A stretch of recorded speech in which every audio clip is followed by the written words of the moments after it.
Hello, my name is Andrew Wallace, and today I will talk about the traditional Hawaiian religion and effect on the culture. The first picture shows where this religion took place. We know them the Hawaiian Islands. This shows some of the gods that they worshiped. I will go into detail on how this religion affected the native Hawaiians' daily life and controlled what they did and did not do. In early religions like the Hawaiian religion, they worshiped nature gods, and in turn they became part of their daily life.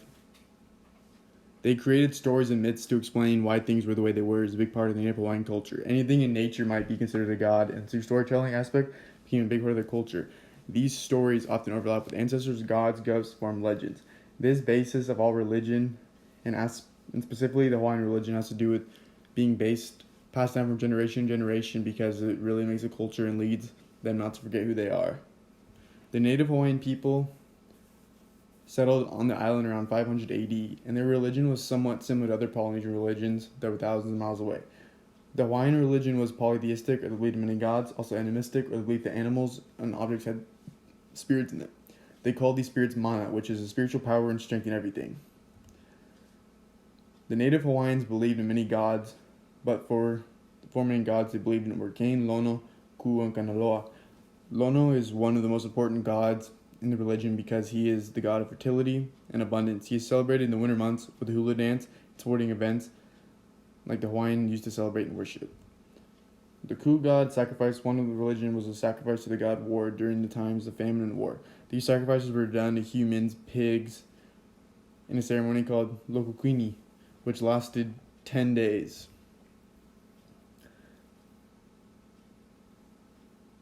Very prominent in the culture because they were people they killed were slaves, people that broke the kapu system, which I'll talk about later, and the captives of war. Ceremonies are very prominent in the culture because it led to prayer, dance, worship the gods. The kapu system or taboo system is very important in the Hawaiian culture because it was their strict do's and don'ts of the society, which often come with the religion. This kapu system was a power structure and oftentimes separated men and women who had different roles within the system. The roles of men and women depended on their class within society. In many ways, men and women were equal, but they could not be alii nui or nobles. However, lower class women in the society were seen as equal to domestic responsibilities. According to the kapu system, men and women were excluded from public worship with men in shrines. Women were not allowed to eat pork, bananas, coconuts because they were taboo for women. In society, you would eat separately as well and could not eat food with another gender. You could only eat food made by your gender. These rules were very serious in society, and they were broken. You could be killed or sacrificed to the god of war Ku. However, if you were to be killed, you could find refuge in certain sites of worship. Diseases in this society were thought to be broken kapu or rules, as thought you could be cured through prayer and offerings. Different families had different guardian gods of their family, in which offspring of the god is born, and the family worshipped their god and provided worship through prayer and offerings. Even though they were different classes within the Hawaiian society, chief took pride in representing the gods with each family and preserving that family. The family worship was very important in the culture because traditional rituals and customs were about the natural phenomena of the world. Public worship was another big part of the society. This was done in places called heiaus, and this was done in open-air religious center. Priests were believed to have direct link with certain gods and were thought to be talked about. The most sacred heiaus could only be built by chiefs or kings, and this is where human sacrifices were done to please the god Ku. The hula dance was another, besides native Hawaiian, they used to worship gods, and there are different dances for different occasions and ceremonies. This dance, accompanied with music, was very common in their culture and still is today. A shrine was built to worship the god, and this dance was accompanied with other offerings while the dance was going on. Poetry was often used to worship because these poems were made into religious chants, prayers, sometimes even songs. In Hawaiian culture, priests mediated between gods and people, and they were trained professionals because not everyone could do this. They were trained commonly by older kin in techniques and rituals for successful callings. These priests had political power and showed the ruler or chief how to win divine support. If they failed, it was often seen as they maybe broke a rule in the kapu system or did not worship correctly. This was very serious in society, not taken lightly, as I previously talked about. Breakers of the kapu system could be spared by High Chiefess, which was the earthbound goddess who was merciful, and she could free these people before returning to secular life. These people could go on and live normal lives and have a clean slate because they were now seen as forgiven. In Hawaii, it was not always that the common people were that different from kings. After a guy came from Tahiti in the 12th century, who was a high priest named Paoa, he widened existing gaps between chiefs and commoners by creating new royal symbols for them and more kapu standards. He also said that chiefs and chiefesses came directly from gods, so they could be treated as such. He also made human sacrifice more popular to worship the god Ku for prosperity and wealth. He also made certain functions and practices in the culture only for women, like hula fishing and farming.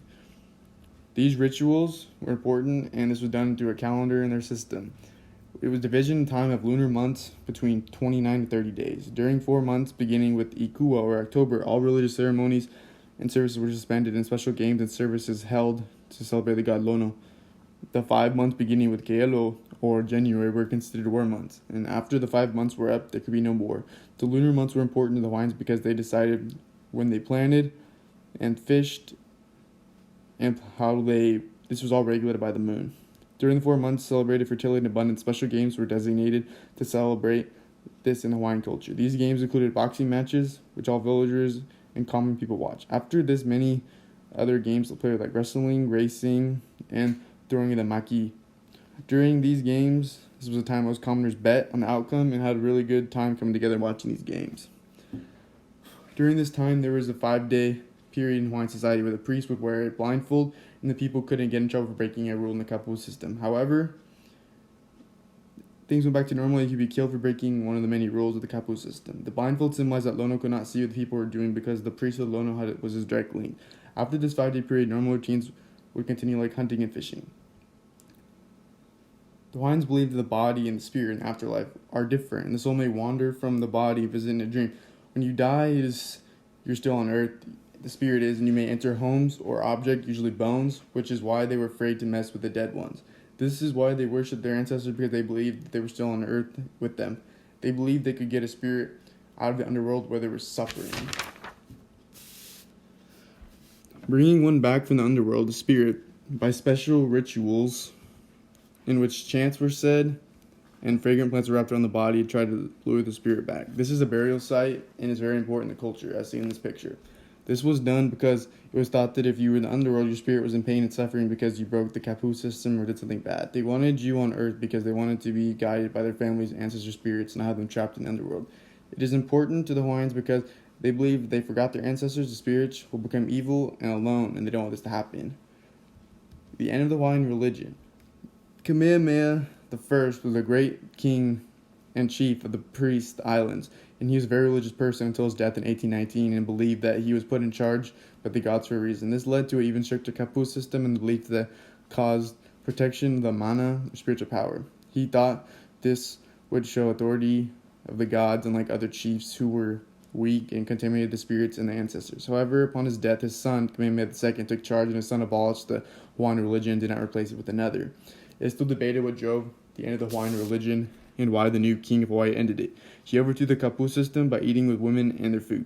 He also made priests destroy the haius and everything that had to do with the old religion. Some people kept stuff and worshipped in secret. Not all customs, I believe, vanished and have been passed down today. This is very important because even though the religion was gone, the ceremonies and customs of the Hawaiians are not forgotten and still done today.